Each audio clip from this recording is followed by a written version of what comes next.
ఇది మారేడుమిల్లి వెళ్ళినప్పుడు కలెక్ట్ చేసి తీసుకొచ్చిన మట్టి అనమాట. మీరు గమనించారంటే ఇది ఇలాగా గెడ్డలా కట్టింది.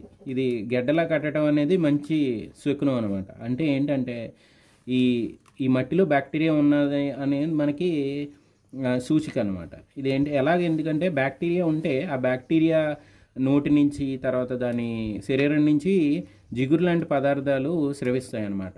సో బ్యాక్టీరియా ఉంది దీంట్లో తిరుగుతుంది అంటే కనుక ఏమైందంటే మట్టి కణాలు ఇలాగ దగ్గరగా వచ్చి ఒక ఒక మట్టి ముద్దలా తయారవుతాయి. ఇలా తయారవడం వల్ల ఏంటంటే ఇది మనకి యాక్చువల్గా వర్షం పడినప్పుడు ఈ ముద్ద అనేది యాక్చువల్గా పొడు అవ్వదు, ఎందుకంటే జిగురు ఉంటుంది కాబట్టి.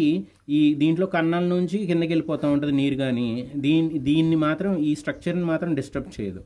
సో దీనివల్ల ఏంటంటే అడ్వాంటేజ్ యాక్చువల్గా బ్యాక్టీరియానే కాదు ఫంగస్ జిగురులు కూడా ఉంటాయి. బ్యాక్టీరియానేమో చిన్న చిన్న ముద్దలు తయారు చేస్తుంది, ఫంగస్ ఏమో పెద్ద పెద్ద ముద్దలు తయారు చేస్తుంది.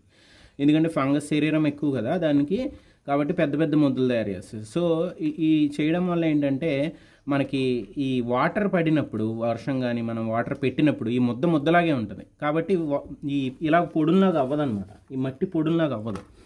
సో మనకి ఏమైందంటే ఇలా పొడుల్లా కాకపోతే ఈ మట్టి ఈ క్లాడ్కి పక్కన ఇలాంటి గ్యాప్స్ వస్తాయి అన్నమాట. ఇట్లాంటి గ్యాప్స్ రావడం వల్ల వర్షం నీరు గాలి అనేది మట్టి లోపలికి చొరబడుతుంది. ఎప్పుడైతే గాలి వర్షం చెమ్మ అన్నీ కూడా చక్కగా ఈ మట్టి లోపలికి చొరబడ్డాయో దాంట్లో బ్యాక్టీరియా కానీ లేదంటే వేర్లు కానీ బాగా పెరుగుతాయి అన్నమాట. సో అందుకని మన మట్టి కూడా ఎప్పుడు కూడా ఇలా క్లాడ్స్ కింద ముద్దలాగా ఉంటే మనం దున్నితే కనుక మనం వ్యవసాయం కరెక్ట్గా చేస్తున్నాం ముందుకు వెళ్తున్నాం అనేది సూచిక అనమాట.